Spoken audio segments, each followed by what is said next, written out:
Hey there, and welcome back to the Deep Dive. Glad to be here. There are some promises that, well, they really resonate deeply within our society. Promises of gratitude, support, and care, especially for those who served our country. Absolutely. Foundational promises. But sometimes keeping those promises gets complicated or, even tragically lost over time. It happens more often than we'd like, unfortunately. Today, we're diving into some significant new developments aimed at revitalizing how our nation supports its veterans. We've got an executive order right from the White House.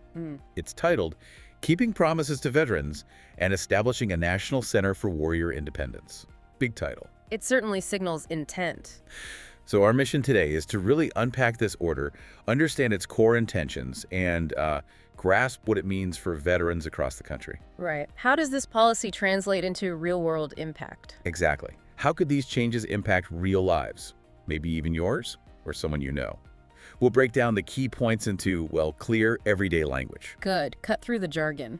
Try to make sure you get the full picture without getting lost in all the policy speak. That's right. And what's fascinating here, I think, is how this order tries to tackle these long-standing issues. Issues like? Well, everything from specific historical neglect, which we'll get into, to, broad systemic challenges within the VA, the Department of Veterans Affairs. Okay.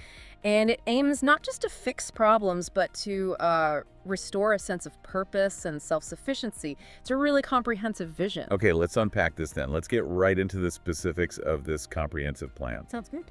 So the order kicks off with a really powerful statement about our nation's debt to veterans. Acknowledging their sacrifices, the visible and invisible wounds many carry. Sets a strong tone. Gratitude. Respect. It really does. Reminds us of the immense contributions these individuals make. But then it pivots pretty quickly to a harsh reality. Yeah, it doesn't shy away. It states, quote, "Too many veterans are homeless in America." That's not just a general statement, is it? It highlights a specific, glaring issue. It really does, and it directly contrasts with that opening tone of gratitude. The order then states the federal government hasn't always treated veterans like the heroes they are. Strong words. Very. It specifically cites, and this is notable language, unaccountable bureaucrats during a previous administration who, the order says, treated them shamefully. Okay, so it's pointing fingers a bit, setting up a need for correction. Exactly. It emphasizes a past failure, as perceived by the Hearn administration, to provide adequate support. It draws a clear line saying that was then, this is now. And to make this idea of failure less abstract, more concrete, the order highlights a really striking example, the West Los Angeles Veterans Affairs Medical Center. Yes, the West LA campus. Its history, you might not know it, but it's quite a story, really illustrates the point. It absolutely does. The context here is crucial. We're going back over 100 years to 1888. Wow, 1888. Yeah. Senator John Percival Jones and Arcadia Bendini de Stearns Baker donated hundreds of acres in West LA. A huge gift. Hundreds of acres in West LA. That's incredible value even then. Immense. And they did it with a very clear, legally binding condition. Which was? It must be used to house disabled veterans. Period. It wasn't just land. It was a vision, a specific purpose tied to it. Lifelong care for those who served. Imagine that. A campus, I read, that once housed about 6,000 veterans. Almost like its own town. Pretty much. It had its own chapel, a billiard hall, even a 1,000-seat theater. That sounds amazing. Like a true crown jewel of veteran care, as the order calls it. A place for community, purpose, not just medical needs. It really was intended that way, but as the order points out, this crown jewel was allowed to deteriorate over the last few decades. How so? What happened? Well, what's particularly striking is how the VA leased parts of this prime property out to private schools, companies, even the UCLA baseball team. Leased out land meant for veterans. Yes, and sometimes, the order says, at significantly below market prices. Wow. So a stark contrast to that original, altruistic purpose. Yeah. Diverting resources, essentially. Precisely. The original mission just got lost, buried under other priorities, it seems. It's almost hard to believe such a grand vision could unravel like that. Makes you wonder how these things go off the rails. It does. Bureaucracy, changing priorities, maybe neglect. And the impact now. Today. It's profound and deeply saddening. As of 2024, Los Angeles is home to roughly 3,000 homeless veterans. 3,000 in one city. More than any other city in the country. It's about 10% of all homeless veterans in America right there. That's staggering. And many of these heroes, as the order puts it, live in squalor on LA's Skid Row. Just heartbreaking. A powerful reminder of how far things strayed from that original promise from Senator Jones and Ms. Baker. A very long way. So, given this history, this really concerning situation, what's the executive order's main response? The core solution for West LA? Right. This is where it gets really interesting, the action part. The order mandates the establishment of the National Center for Warrior Independence. Right there on that same West Los Angeles VA campus. It's a direct move to reclaim and revitalize that original promise. Turn this neglected space back into a hub of support. A national center. So it's envisioned as more than just a local fix. Exactly. It's meant to be a vital hub where homeless veterans, primarily from the LA area, but also from around the nation, can get the care, benefits, and services they're entitled to. So bringing that original vision back, but like updated for today's challenges. Precisely. A modern, focused approach, addressing homelessness, addiction, mental health, job support, the whole spectrum. Rebuilding lives with comprehensive support, not just a temporary bed. The goals sound pretty comprehensive.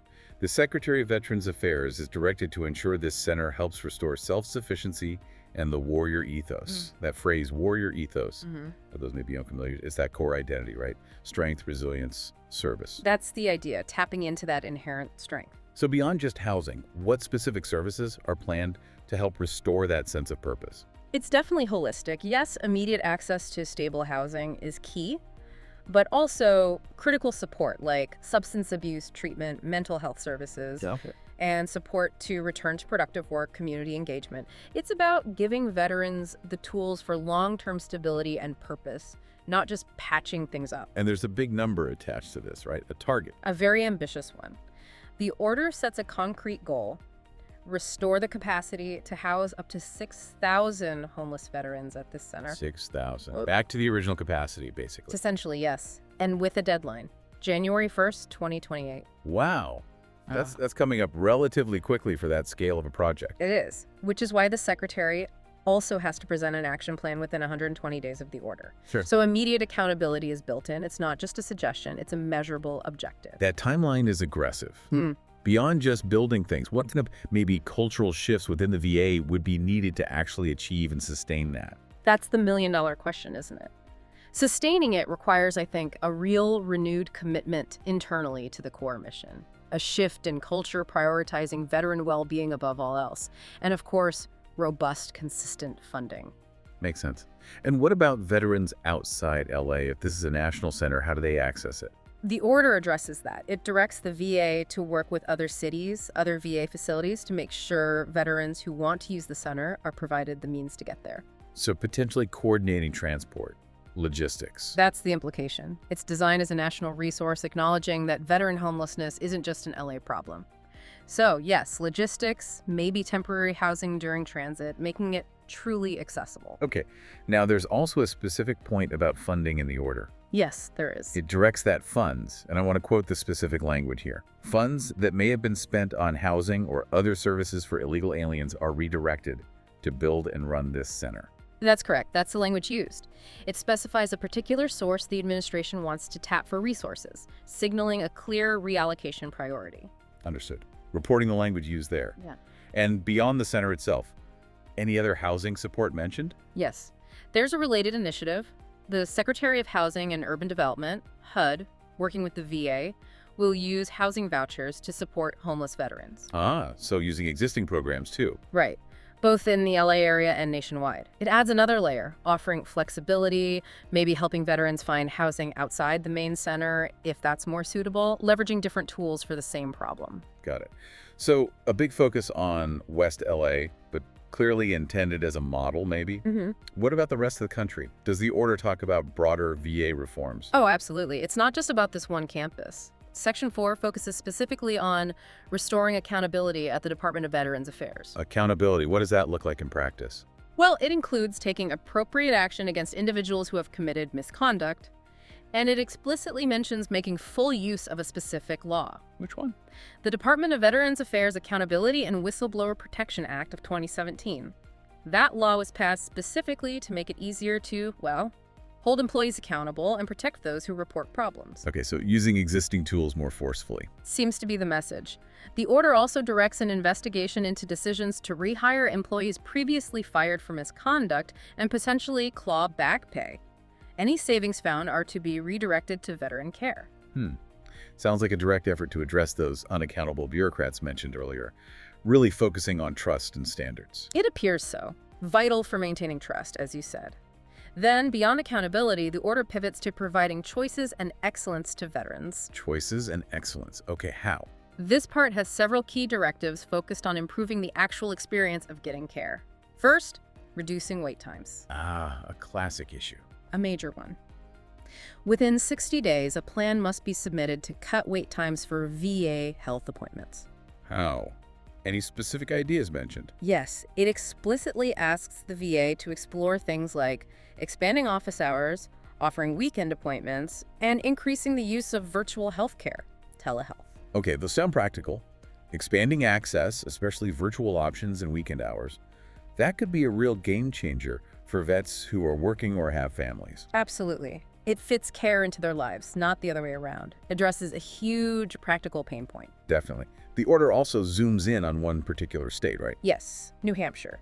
Within 30 days, a feasibility study is ordered for the Manchester VA Medical Center there. Why Manchester specifically? Because New Hampshire is currently the only state in the contiguous U.S. without a full-service VA medical center. Really? The only one? According to the order, yes. So the goal is an action plan due in 180 days to expand services there to make it full service. So things like more specialty care, surgeries, inpatient services locally. Presumably, yes. Things veterans there currently have to travel out of state for. It's a targeted effort to fix a specific geographic gap, equity of access. That's a significant move for veterans in that region. Fills a critical gap. And finally, is there a broader strategy mentioned for just improving healthcare delivery overall? Yes, the order calls for developing a strategy to improve the delivery and quality of VA healthcare, making it more efficient and effective. How? Initially, the priority is reducing access times and improving service, but it also includes exploring options like letting veterans get treatment at some military facilities. Oh, interesting. And potentially letting military beneficiaries use VA facilities with appropriate reimbursement worked out. So potentially more integration between military and VA healthcare systems. It raises that possibility, streamlining care, maybe using existing resources better for everyone, active duty, families, and veterans, leveraging every available asset for better, faster care. Wow. Okay, this has been a really comprehensive deep dive then. From the history of that promise in West LA. Right, that foundational story. To this ambitious plan for the National Center, and then these broader reforms aiming for accountability and better access across the whole country. It's definitely multifaceted, a significant push, if you look at the bigger picture, to address these long-standing challenges and, well, fulfill that fundamental obligation. An obligation to those who've served. Exactly. It lays out concrete steps, timelines, specific targets, emphasizing self-sufficiency, access. It's a roadmap. But, you know, the road trip itself, the implementation, that's always the critical part. Yeah, having a map doesn't mean the journey's easy. It's about making sure that gratitude we all feel isn't just, a feeling. Right. It needs to be reflected in tangible support, effective systems that actually meet veterans' needs. So for you, our listener, these details hopefully offer some insight, not just into policy, but how the government aims to impact the lives of millions of veterans and their families, making sure they get the care and respect they're due, and maybe avoiding past mistakes. And I think it raises an important question for all of us, really. While orders like this lay out ambitious plans, the true measure of keeping promises, it lies in the consistent long-term effort. Sustaining it. Exactly. Sustaining it through bureaucratic hurdles, changing priorities. It reminds us that supporting veterans is an ongoing shared responsibility. It needs continuous attention, resources, and frankly, public engagement to ensure these promises aren't just made but truly kept for this generation and the next. Absolutely. A powerful thought to end on. Thank you for joining us on this deep dive into such an important topic. My pleasure. We hope this has given you a clear understanding and maybe sparked some further curiosity about how we as a nation uphold our promises. Until next time, stay well informed.